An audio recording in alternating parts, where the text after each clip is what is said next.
segundo livro dos Reis, capítulo 4. Eu fui, de certa forma, agraciado aqui, né? Porque é um capítulo só de milagres. Oh, coisa boa. Irmãos, milagre é comigo. Quando tiver problema, muita confusão, guerra, procura o pastor Júnior, pastor Cláudio, que não está aqui. Pastor Cláudio, né? Procura o pastor Cláudio. Não está aqui, então procura o pastor Cláudio, mas assim, milagre é comigo. Eu fiquei tão feliz. Só milagre, é só vitória. Amém? Você recebe? E os milagres, conforme o pastor Eliel falou aqui, os tempos são outros, as características são outras. Estamos na dispensação da graça, mas os milagres continuam a ocorrer. Domingo de manhã eu tive a oportunidade de estar pregando ali na Assembleia de Deus em Triagem. E ao final do culto, depois de nós, era Santa Ceia de manhã, eu estou também duplamente abençoado, porque eu ceiei de manhã, pastor, e ceiei de noite. Foi bom demais. E nós tivemos ali uma moça que se batizou. Na quinta-feira, ela tentou o suicídio. E às vezes a gente vê certas coisas, eu fiquei muito tocado com a história daquela moça. A mãe e o pai, há pouco tempo atrás, atearam 2 garrafas de álcool sobre os seus corpos, se abraçaram e acenderam um fósforo. O pai sobreviveu, a mãe morreu, ficou todo queimado, mas conseguiu sobreviver e a mãe faleceu. E ela ficou muito deprimida com essa situação. Entrou em depressão, foi atendida pelos médicos, tentou se batizar 3, 4 vezes na igreja, nunca conseguia. Sempre acontecia um problema, E antes do batismo do sábado, ela tomou 15 comprimidos de diazepam no início da semana, tentando o suicídio por causa de saudades da sua mãe. Às vezes as pessoas não têm esperança. Às vezes as pessoas se esquecem em que nós temos aquele que pode nos dar esperança. Aquele que pode nos livrar da morte, da mão do homem mau, das setas malignas, das artimanhas das trevas, dos dardos inflamados do inimigo. Ele pode nos livrar. Ainda que tudo ao seu redor esteja desmoronando, você precisa manter os seus olhos, o foco no Senhor Jesus, porque é dele que vem o nosso socorro. E no sábado, ela se batizou. E no sábado, no domingo, ela tomou a sua primeira ceia. E ela ainda estava se recuperando, porque foi liberta, tinha possessão demoníaca tremenda na vida daquela moça. E ela estava de muletas, porque ela se jogou na frente de um carro, em uma das outras tentativas. E o diabo com uma sede tremenda na vida, não daquela jovem, mas daquela família, porque já tragou a mãe, quase tragou o pai, e estava tragando a vida daquela jovem. Mas Deus é fiel.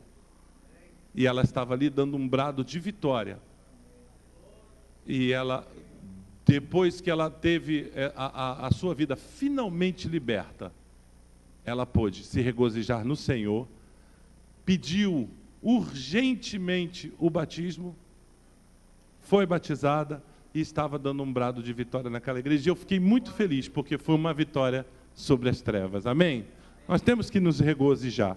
Mas aqui, dando continuidade, o capítulo 4, aqui vão acontecendo uma série de milagres que nós vamos aqui compartilhar com vocês. E nessa série de milagres, irmãos, é muito uma confirmação do ministério de Eliseu aqui, e daquilo que ele soube pedir, né? Da mesma forma que Salomão soube pedir sabedoria e não riqueza e poder, ele pediu algo que era muito custoso, segundo Elias: porção dobrada do teu espírito sobre mim. E assim foi feito com ele. Então aqui, até alguns milagres que nós vamos acompanhar aqui, eles até seguiram o mesmo ritmo, a mesma situação que se passou, por exemplo, com Elias, confirmando o seu ministério e mostrando que realmente Deus havia derramado sobre ele porção dobrada do seu espírito. Então nós começamos no versículo 1 dizendo assim, vamos ler até o versículo 7, Vamos acelerar, irmãos, porque como é um capítulo inteiro e a gente quer aproveitar o tempo, vamos ler aqui do versículo 1 até o versículo 7. Eliseu aumenta o azeite da viúva. E uma mulher das mulheres dos filhos dos profetas clamou a Eliseu dizendo: meu marido, teu servo morreu. E tu sabes que o teu servo temia ao Senhor, e veio o credor a levar-me os meus 2 filhos para serem servos. E Eliseu lhe disse: que hei de eu te fazer? Declara-me, o que é que tens em casa? E ela disse: tua serva não tem nada em casa, senão uma botija de azeite. Então disse ele: vai, pede para ti vasos emprestados a todos os teus vizinhos, vasos vazios, não poucos. Então entra e fecha a porta sobre ti e sobre teus filhos, e deita o azeite em todos aqueles vasos, e põe à parte o que estiver cheio. Partiu, pois, dele, fechou a porta sobre si e sobre seus filhos, e eles lhe traziam os vasos, e ela os enchia. E sucedeu que, cheios que foram os vasos, disse a seu filho: traze-me ainda um vaso. Porém ele lhe disse: não há mais vaso nenhum. Então o azeite parou. Então veio a ela e o fez saber ao homem de Deus. E disse ele: vai, vende o azeite e paga a tua dívida, e tu e os teus filhos vivei do resto. Amém, irmãos? Olha que coisa interessante. Em primeiro lugar, ela foi buscar ajuda na pessoa certa. Ela foi ao profeta, ao homem de Deus. E quando ela faz isso, olha bem o que vai dizendo aqui logo no versículo 1. Meu marido, teu servo morreu, e tu sabes o que o teu servo temia ao Senhor. A primeira coisa que ela tinha um esposo, ela tinha um provedor no seu lar, e este homem temia ao Senhor. E esse homem tinha um bom testemunho. Porque da mesma forma em que ela conversa com o profeta, ela fala: e tu o sabes, que o teu servo temia ao Senhor. Ele já não estava mais presente, mas Deus permanecia fiel para com a família dela. E ela tomou a atitude correta em procurar o homem de Deus. E naquele momento, ela estava simplesmente clamando ao homem de Deus. E ela continuou dizendo aqui assim: meu marido, o teu servo temia o Senhor, e veio o credor a levar-me os meus 2 filhos para serem servos. E aí você às vezes fica assim: poxa, que desumanidade, não é? Mas segundo a lei mosaica, irmãos, isso fazia parte, isso era permitido. Se você ver o livro de Levítico, lá no capítulo 25, Êxodo 21, Deuteronômio 15, você vai ver que, de acordo com a lei mosaica, os credores podiam escravizar os devedores e seus filhos, para que trabalhassem o equivalente ao valor de uma dívida, quando estes não podiam pagar. Mas a mesma lei mosaica diz: o período de servidão podia durar até o ano do jubileu seguinte. As pessoas ricas e os credores, entretanto, não poderiam se aproveitar dos pobres. Então a lei mosaica dizia: se você não pode pagar, pelo menos durante um ano, o credor tem o direito de pegar os seus filhos, o pai, o rimo da família, e levá-lo para que eles servissem como servos, mas não poderia ultrapassar o ano do jubileu seguinte.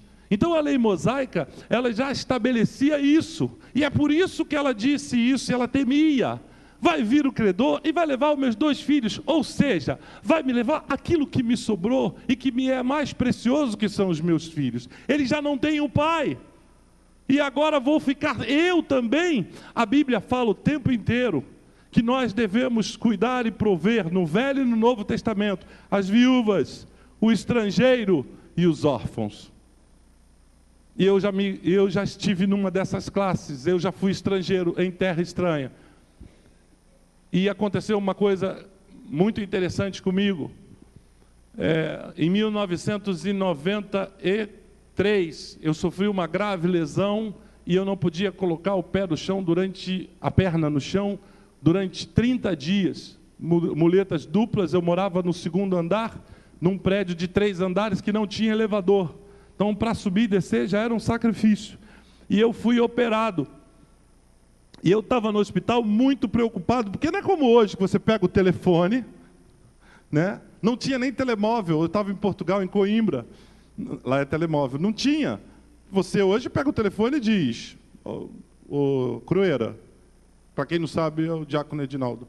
Ô Crueira, por favor, eu quero 2 pizzas, não sei quantos nhoque, não sei o que, e ele levaria. Não tinha delivery, irmãos. Não tinha esse tipo de serviço. E eu fiquei preocupado, e eu orei no leito do hospital, não tinha ninguém da minha família, eu estava lá só, e eu disse, meu Deus do céu, como que eu vou comer? Crente come, né, irmãos? Eu pensei na coisa mais importante, como é que eu vou comer? Se eu não posso, porque eu fazia a minha comida. Eu cozinhava, quando eu não queria, eu ia no restaurante. E eu não tinha essa possibilidade. Eu falei, como é que vai ser isso? E eu comecei a orar a Deus, e a pedir a Deus uma saída. Falei, Senhor, me ajuda. Eu não tenho a quem recorrer aqui. Eu sou estrangeiro em terra estranha. Esse não é o meu país, eu não tenho ninguém para pedir. Como que eu vou pedir isso? Né? Por mais, eu tinha colegas de time. Eu não tinha ainda... Eu estava novo no clube, era o meu primeiro ano, e eu tive uma lesão gravíssima. Como que eu vou fazer? E eu estava tão preocupado. Então, um rapaz que tomava café comigo, o pequeno almoço de manhã, que as pessoas não tomam em casa o café da manhã, descem e tomam no bar, no café, que eles chamam. E a gente tomava café, e a mãe dele tinha sido estrangeira em Moçambique, né? Imigrante, como eles dizem. E eu estava ali tão preocupado, e ele foi na minha casa. Eu cheguei de alta naquele dia, depois de uma semana no hospital, e ele foi na minha casa. Ele disse, ô Ricardo, a minha mãe quer conversar contigo, ela pode vir aqui? E eu falei, pode. Eu falei, o que a tia Lídia... Hoje eu achamos, né, tenho um carinho muito grande por ela, tive a oportunidade de voltar lá com a minha família, e espero fazer isso novamente. E eu disse, ela foi e disse, meu filho, eu estou muito preocupada. Não é uma pessoa cristã, evangélica, ela disse, eu estou muito preocupada. Eu estava conversando com Deus, ela falou, e eu perguntei, como é que esse menino vai comer? Se ele mora sozinho. Eu morava sozinho num apartamento de 4 quartos, irmãos. Sozinho, jogava bola na sala. Né? Quando estava de bobeira, ficava jogando bola na sala. E quando ela falou aquilo, meus olhos se encheram de lágrimas, ela falou assim, não precisa falar nada.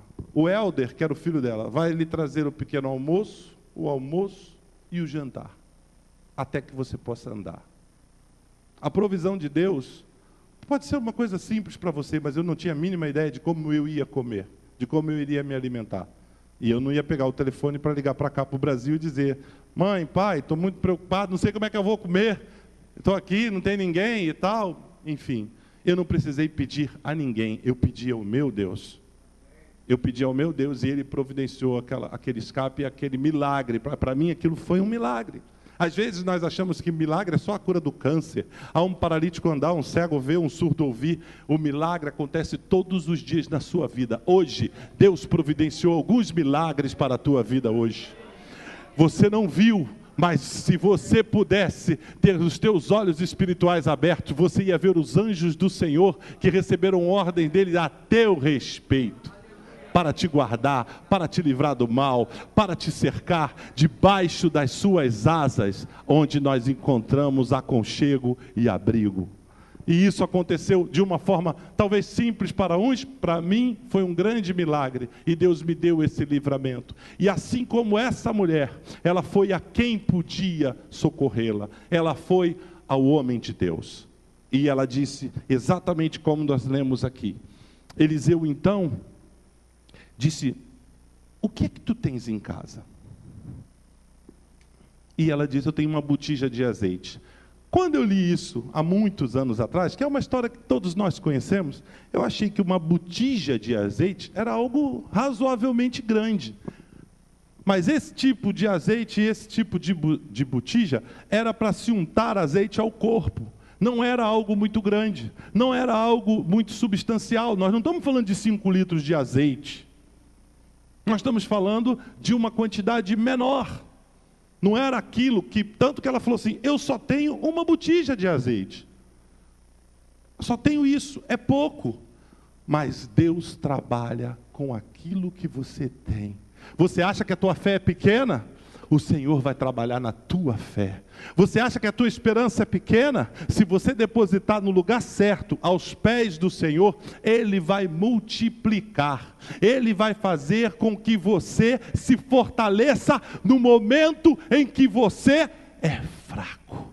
Assim como o apóstolo Paulo disse, quando eu estou fraco, quando eu me sinto sem forças, como eu me sinto sem vigor, é aí que eu sou forte, porque o teu poder se aperfeiçoa na minha fraqueza. Louvado seja o nome do Senhor. Então ela ali, ela primeiro disse uma coisa muito importante: o meu provedor, o meu marido, era servo, homem bom e fiel. E tu sabe disso. Então, ele era um homem bom e dava bom testemunho. E ela fala sobre isso. A segunda coisa, ela clamou ao homem de Deus. E ele disse, o que é que tu tem? E ela falou, tenho a botija. E ele fala uma coisa muito interessante. Olha que interessante que ele diz. Como a necessidade dela era algo privado, que não dizia respeito a ninguém, a não ser a ela e os seus filhos, ele se dirigiu para ela e falou, entra na tua casa, com os teus filhos, fecha a tua porta, e pega todos os vasos que você puder, e comece a deitar o azeite sobre os vasos. Sabe que é mais uma lição que eu aprendo, mais uma coisa que eu vislumbro aí? Existem situações em que você não tem que abrir para quem não professa a tua fé ou não está inserido no seu problema. Você já falou com quem tinha que falar, o Senhor dos Senhores. Você se dirigiu ao servo do Senhor, ao homem de Deus, a quem realmente podia te ajudar. Cessa aí. Você não tem que pegar um megafone e dizer para as pessoas, tem gente que gosta de contar o problema para todo mundo, e ouve 10 opiniões, e se ela tivesse ouvido 10 opiniões, talvez ela não tivesse feito aquilo que o profeta determinou para ela fazer.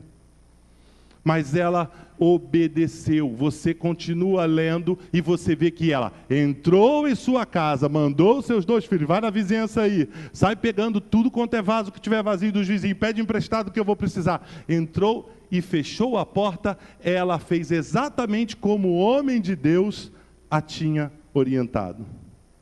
Sabe o que eu entendo? Você quer ser abençoado? Obedeça. Obedeça a palavra de Deus. Seja discreto, você não precisa abrir a sua boca e berrar aos 4 ventos que você precisa de ajuda. Você precisa sim, a Bíblia diz que nós devemos comunicar as nossas necessidades aos santos, que você tem sim, mas você tem que ter discernimento e sabedoria. Não é porque você está na igreja que você tem que falar com todo mundo da igreja que você está com um problema. Oi, pai do senhor, irmão, tudo bem? Sabia que eu estou desempregado? Poxa, irmão, estou desempregado, se puder me ajudar, me ajuda aí. Tu sabia que eu estou? Sabia. Você fala para todo mundo. Você tem que crer na provisão de Deus. Ninguém está mandando você não dividir com os santos, porque a palavra de Deus fala que você tem que comunicar aos santos. Mas antes de tudo, creia no poder de Deus na tua vida, porque o milagre chega para todo mundo. Deus não é seletista, Deus não é separatista, Ele não abençoa um. Esses aqui, esses 4 que estão aqui, eu separei esses aqui para abençoar, vocês não, só vou abençoar. Ele não faz isso, Ele não faz isso. O amor, a provisão, a bondade, a misericórdia de Deus, ela é abrangente, ela chega a todos. O Espírito Santo está pronto para derramar sobre a minha vida e sobre a sua vida, amém? Então, continuando aqui, irmãos, ela fez o que foi lhe pedido.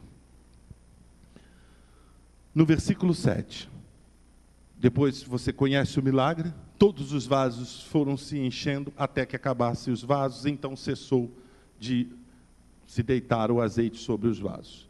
E no versículo 7, então veio ela e o fez saber ao homem de Deus. Ela obedeceu. Ainda que ela tivesse apenas uma botija de azeite, ela foi abençoada, ela voltou e contou a bênção para o homem de Deus. Ela voltou e disse, eu fui abençoado. Às vezes nós oramos tanto pelas pessoas, e as pessoas são abençoadas, são agraciadas pelo Senhor, não pelo poder da nossa oração, mas sim porque nós estamos nos colocando na brecha por uma pessoa, por uma causa, por uma igreja, por uma família. E muitas das vezes a pessoa é abençoada e você nunca mais escuta nada sobre isso. Seja agradecido, honre a quem está honrando a tua dor, honre a quem está honrando a tua necessidade. Ela voltou no homem de Deus e disse, fui abençoada. E ele deve ter perguntado, Vou imaginar de uma forma bem natural. E então, ele já sabia que o milagre tinha sido feito. Ele já sabia que o Senhor ia prover, porque Deus já tinha falado com ele. Mas ele disse, então, todos os vasos que eu consegui se encheram de azeite. Quando acabaram os vasos, acabou-se o azeite. Ele disse, glória a Deus, paga a tua dívida. Vai, vende o resto. Isso vai abastecer a você e aos teus 2 filhos. Nós não estamos falando aqui de uma quantia pequena. A Bíblia não diz quantos vasos ela conseguiu, mas eram muitos os vasos. E se você for estudar um pouquinho de arqueologia hebraica, você vai ver que vasos ainda são vasos grandes. Eu não sei o tamanho exato, mas existem vasos ainda hoje recuperados do tempo bíblico de Elias, de Eliseu, grandes. Eu não sei, sobrou muito azeite. Sabe por quê? A bênção do Senhor, ela é sempre superior àquilo que eu e você imaginamos ou pensamos. Porque Ele faz além das nossas expectativas. Ele fez, Ele proveu. Eu tenho a minha ideia. Eu entendo que o Senhor proveu até que aqueles jovens pudessem prover a sua mãe. Eu entendo que o Senhor abençoou de tal forma que eles ficassem tranquilos, porque eu não entendo, eu não aceito, eu não acredito que depois ela iria ter que ir novamente no profeta, pastor Eliel, e dizer, olha, sabe aquele milagre que Deus fez? Aquele milagre não foi suficiente, agora se passaram 6 meses e eu não tenho mais azeite. Ele falou, pega de novo. Eu não creio nisso, porque ele disse, vai, paga a tua dívida e vive com o que sobrar.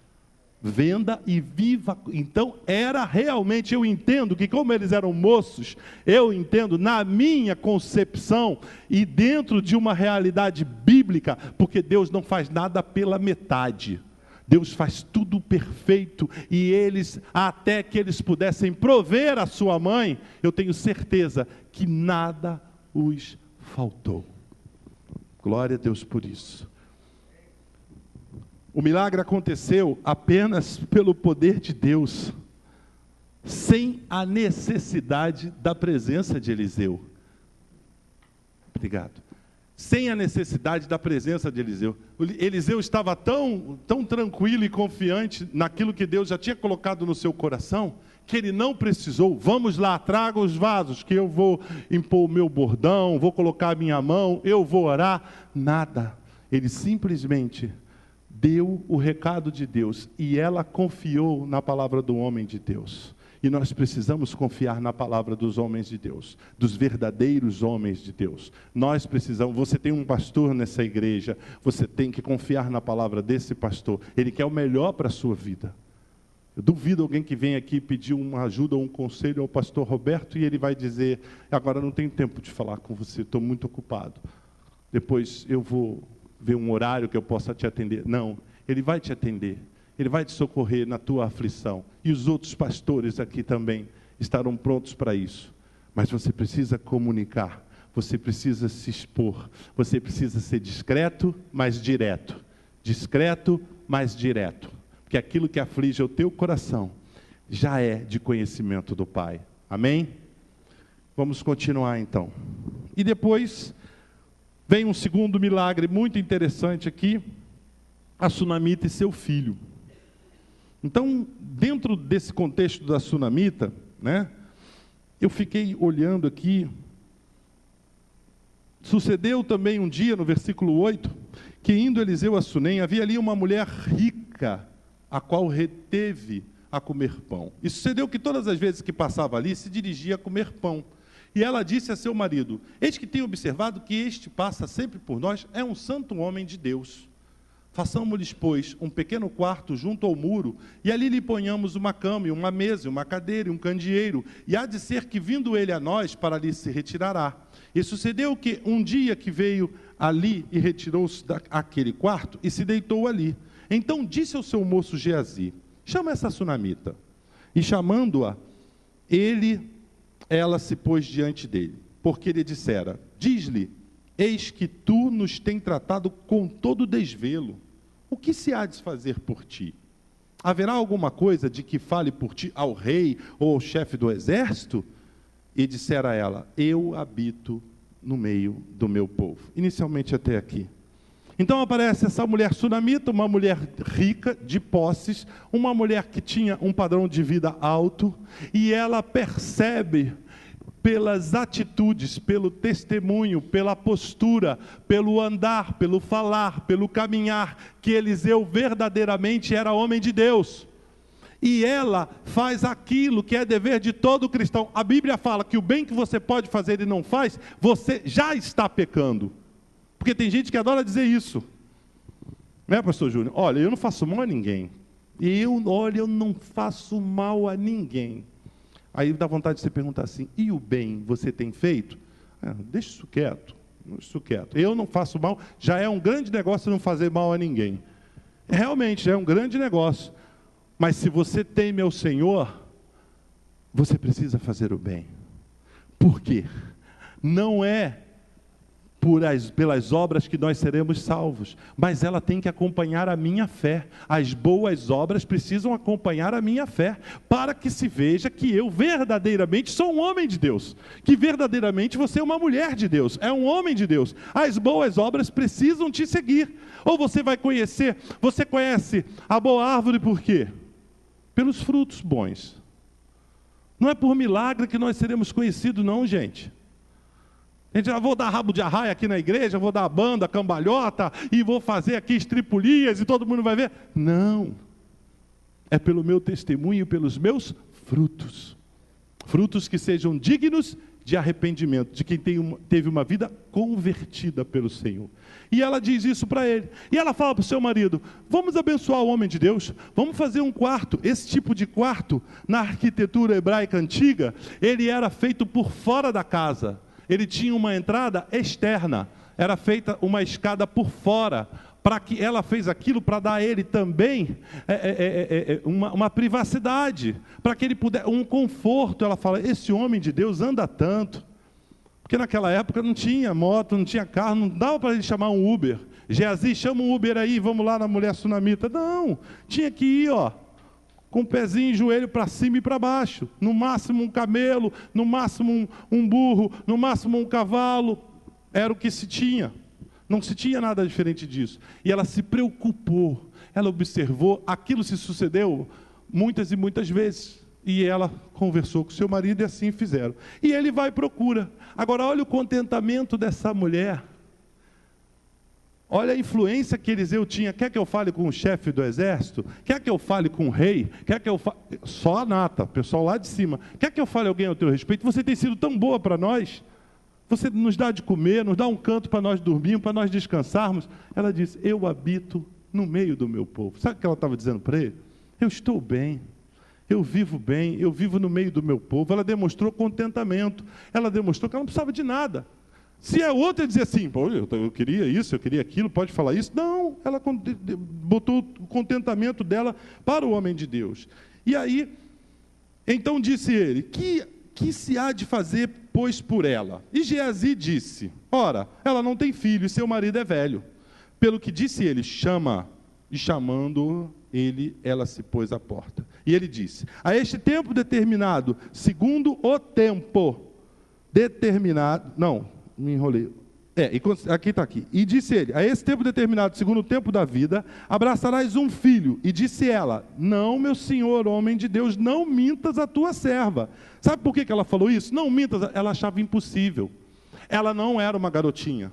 Se o seu marido já tinha uma certa idade, a Bíblia não diz que ela era uma mulher idosa, mas também não fala que ela era uma jovem. Ela devia ser uma mulher de meia idade.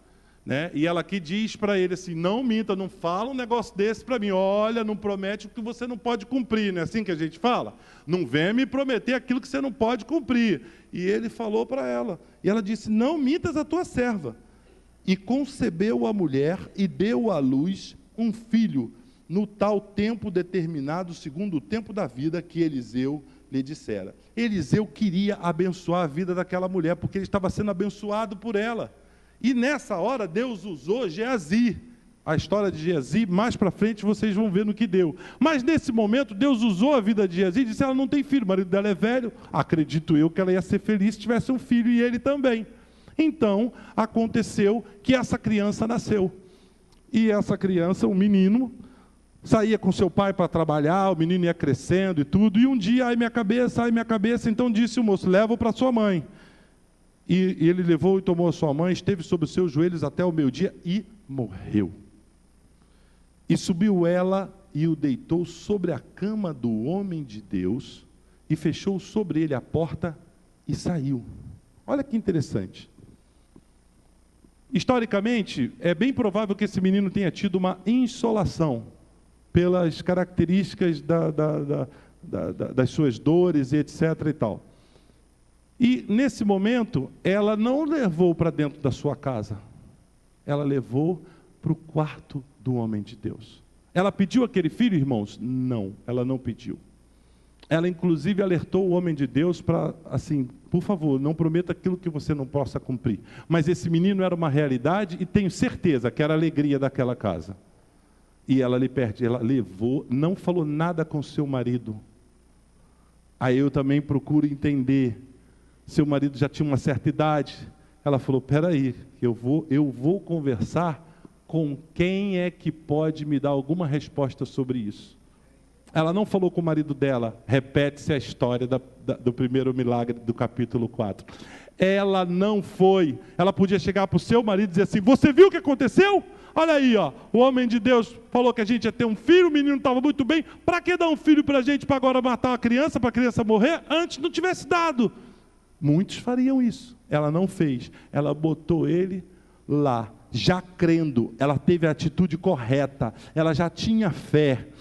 Aí no 22, e chamou a seu marido e disse: manda-me um dos moços e uma das jumentas para que eu corra ao homem de Deus e volte. E ele disse para ela: por que vais a ele hoje? Não é a lua nova nem sábado. E ela disse: tudo vai bem. Ia tudo bem, irmãos? Não ia tudo bem. Eu entendo que na mente dela não haviam se esgotado as possibilidades para aquele menino. Ela cria que um milagre poderia acontecer e aquele menino poderia ter a sua vida restaurada. Ela cria nisso, senão ela teria dito para o marido: eu vou lá porque o menino morreu, e eu vou lá pedir para ver se Eliseu vem aqui fazer alguma coisa. Não, ela disse: tudo vai bem, eu vou lá e volto, eu vou rápido, não vou demorar. E aí continua aqui.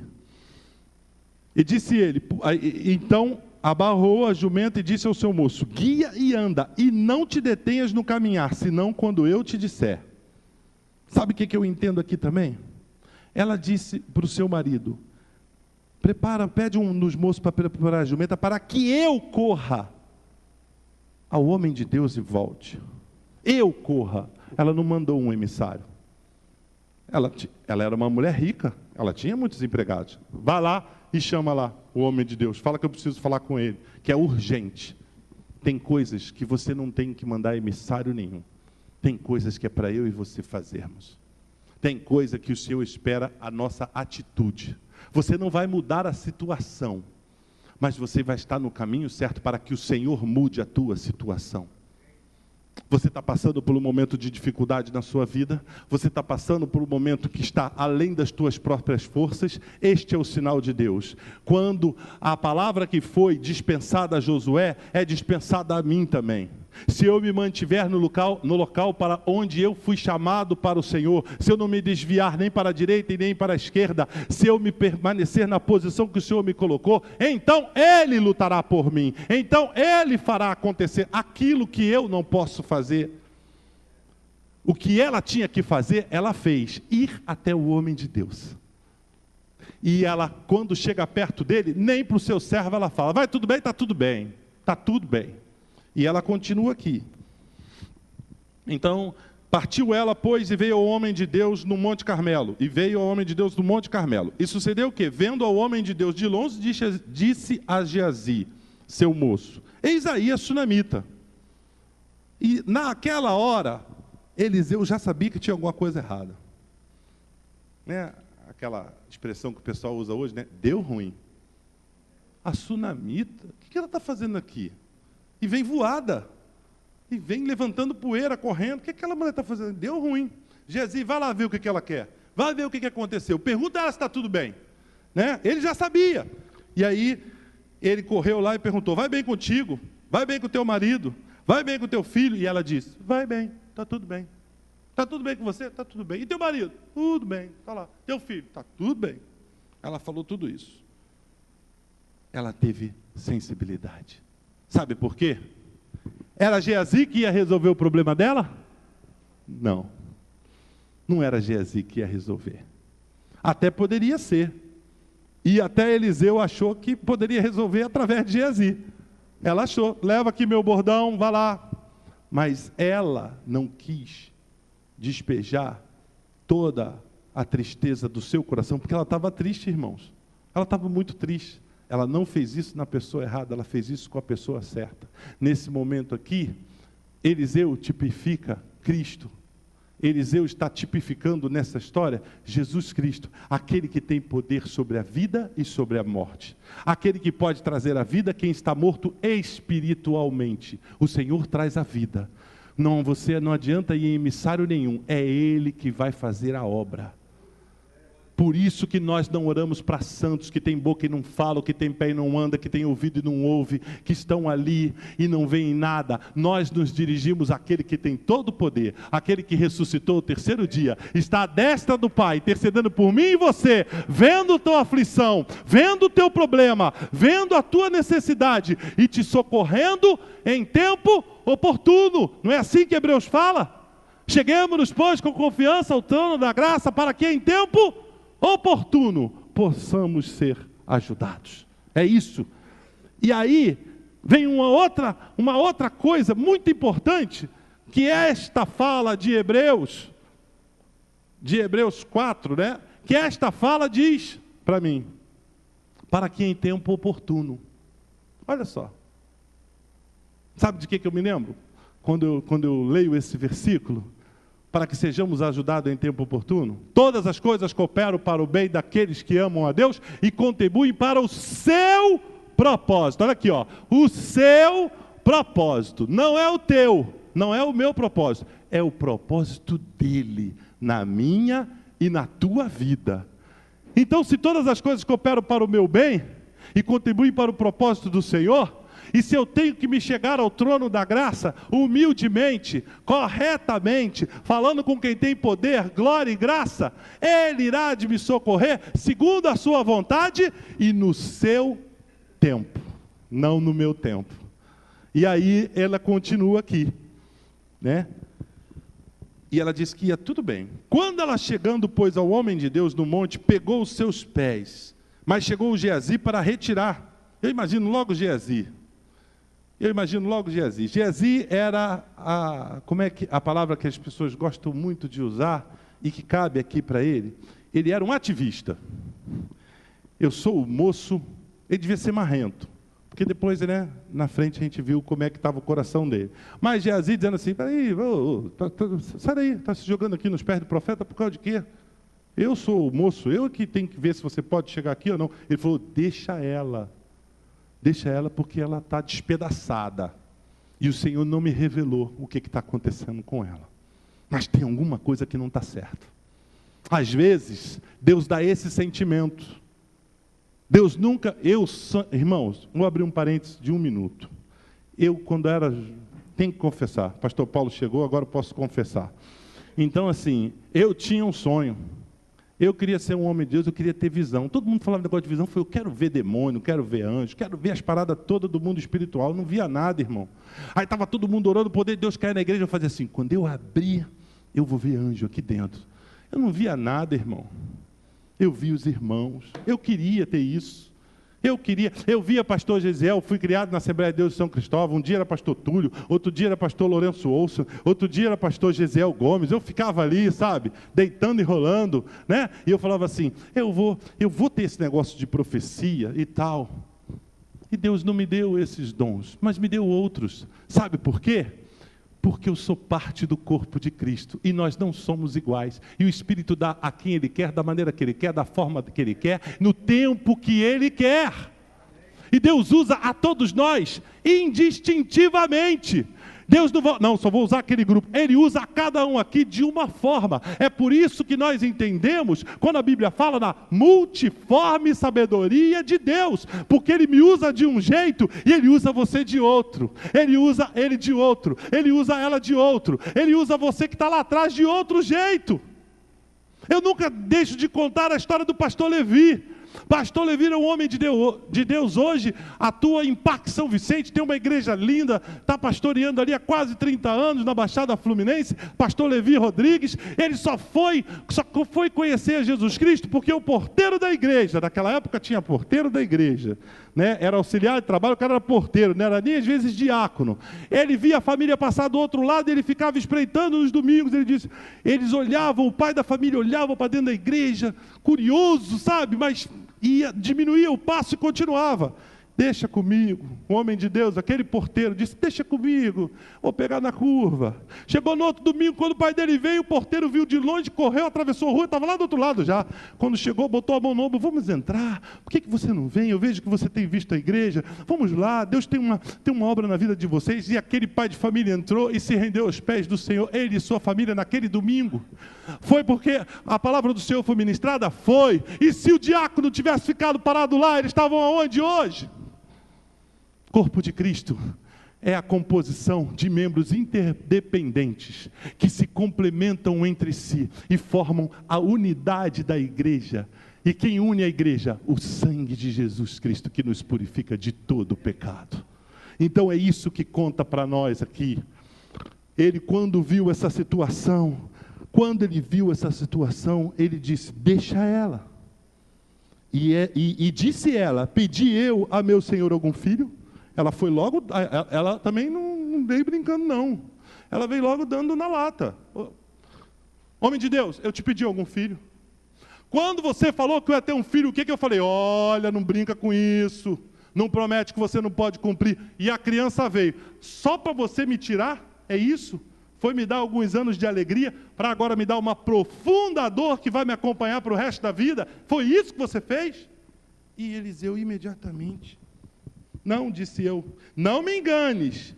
E ele disse a Geazi, cinge os teus lombos, toma o teu bordão, toma o meu bordão na tua mão e vai, e se encontrares alguém, não o saúdes.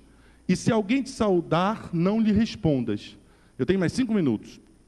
E põe o meu bordão sobre o rosto do menino. Olha que interessante que eu aprendo aqui. Ele deu uma ordem ao seu moço. Vai lá, leva aqui o meu bordão.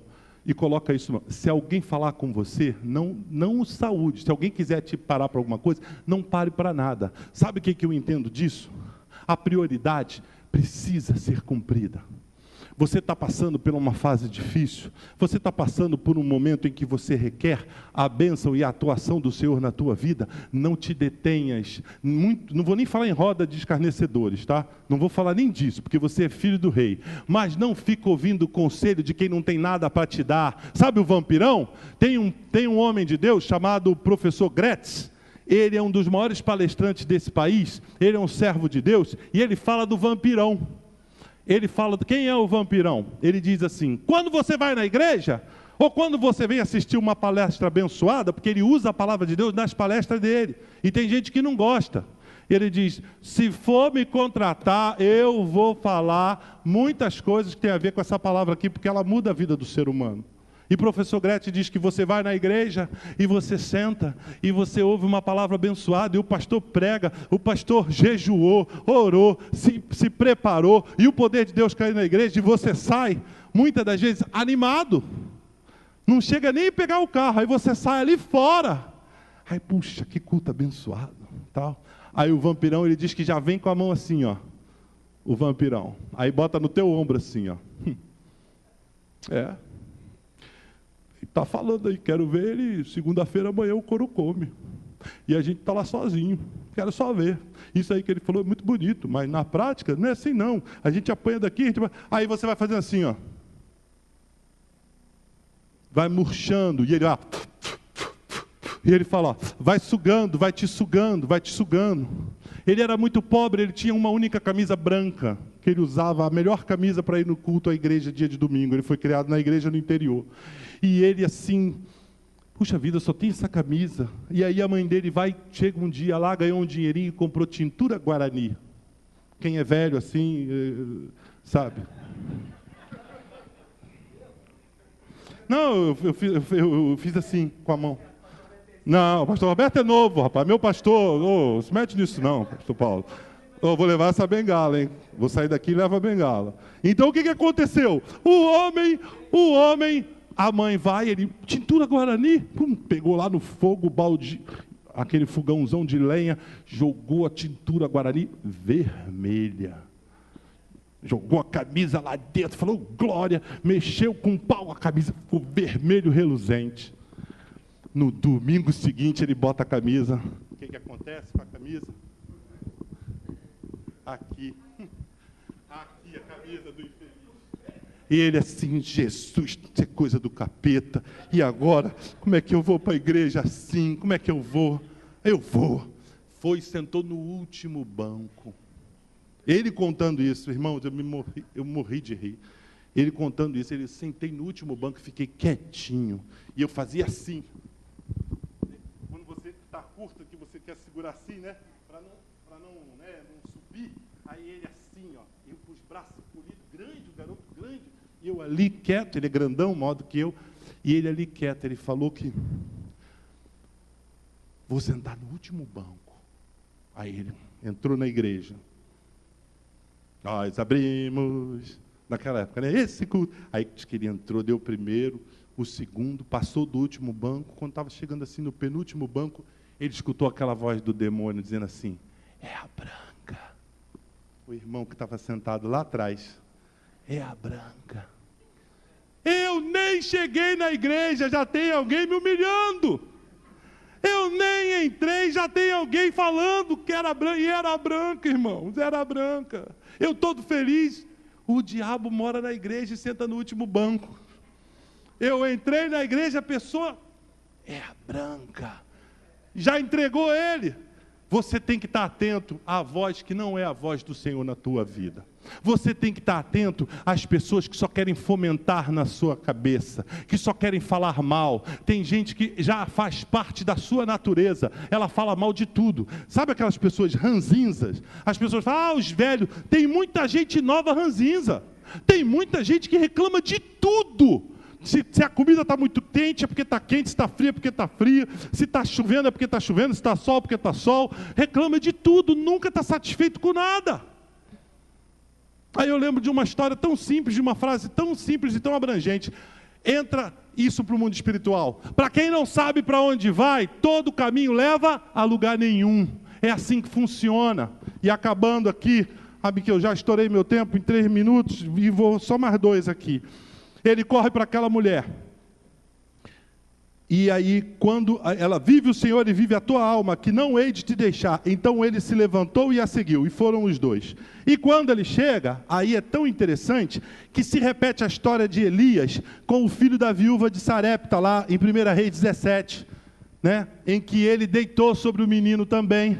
Eliseu faz a mesma coisa, mostrando que o seu ministério era o prolongamento do ministério de Elias, mostrando que o poder que agia sobre ele, e era de Deus sobre Elias, hoje jaz sobre Eliseu, e ele deita da mesma forma sobre o menino, e ele assopra pelo menino, e aí Deus usa aqui o símbolo da perfeição, 7 vezes, 7 vezes o menino tosse, e o menino volta à vida, para a honra e glória do nome do Senhor. Sabe por quê? Nenhum de nós será confundido. Nenhum de nós, se estivermos com os nossos olhos postos em Cristo, jamais seremos envergonhados pelo inimigo de nossas almas. Nós seremos vitoriosos em Cristo Jesus. Ainda que o mundo diga que você perdeu, mas você sabe em quem você crê. E você sabe que Ele é poderoso para fazer infinitamente mais, além daquilo que você pede, acha ou pensa. Esse é o Deus que nós servimos. E então aquele menino se levanta, ela se prostrou aos pés dele, ele deu o filho para ela e ela saiu. finalizando o capítulo 4, existem mais 2 milagres. A morte que havia na panela é tirada. Quando os filhos do profeta assentados comeram lá uma bendita de uma coloquíntidas, que era uma espécie de uma erva, e eles não sabiam que era venenosa. Então, Eliseu manda que eles peguem farinha e coloquem na panela. A farinha não tinha poder nenhum para trazer inócuo aquele veneno naquela planta, mas ela simbolizava a ação externa do poder de Deus sobre aquele alimento, o santificando, o purificando, com um ingrediente que Ele mandou que colocasse, e ali naquele momento, a morte foi debelada, e 20 pães para satisfazerem 100 homens. Esse milagre dos 20 pães, ele se antecipa ao milagre de Jesus Cristo, na multiplicação dos pães.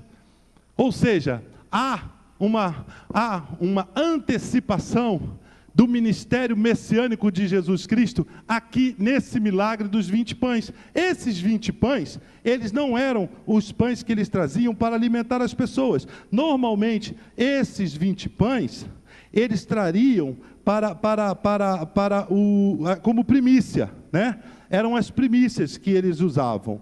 E o mais interessante de tudo isso aqui, ele trabalhou aqui de uma forma muito especial. E ele disse assim: porém seu servo disse: como hei eu de pôr isso diante de 100 homens? E disse ele: dá-o ao povo, para que coma, porque assim diz o Senhor: comer-se-á e sobejará. Então lhes pôs diante, e comeram, e deixaram sobejos, conforme a palavra do Senhor. Louvado seja o nome do Senhor. Sabe o que aconteceu ali, irmãos? A palavra do Senhor se cumpriu de uma forma muito linda. Deus já estava preparando o caminho de Cristo, do seu Filho. E esse milagre, ele preconiza o caminho messiânico que Jesus Cristo percorreu. Ele preconiza um milagre fantástico de Jesus para alimentar aquela multidão, que se ele parasse, ela ia embora e não ia ouvir as suas palavras. Então eu entendo que muitas das vezes basta você seguir a voz do Senhor. É a tônica desse capítulo 4. Não se detenha na voz daqueles que não têm nada para te dizer.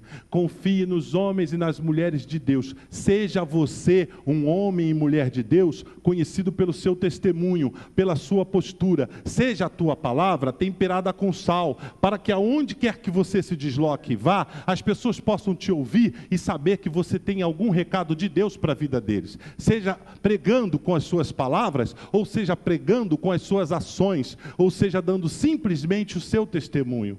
E que Deus possa te abençoar nessa noite, e que você possa, depois voltar a este capítulo, como a gente tem aqui orientado aos irmãos, e se degustar um pouco mais sobre isso, e você vai tirar ainda outras informações, e ainda outras situações que vão abençoar a sua vida. Que Deus te abençoe ricamente nessa noite, que seja para o proveito da igreja do Senhor, e que o Senhor tenha misericórdia das nossas vidas, e que possamos ter a fé dessas mulheres que se colocaram aqui, e dos homens, dos filhos do profeta, que recorreram a quem de direito, para que a bênção não faltasse sobre a vida deles. Deus te abençoe.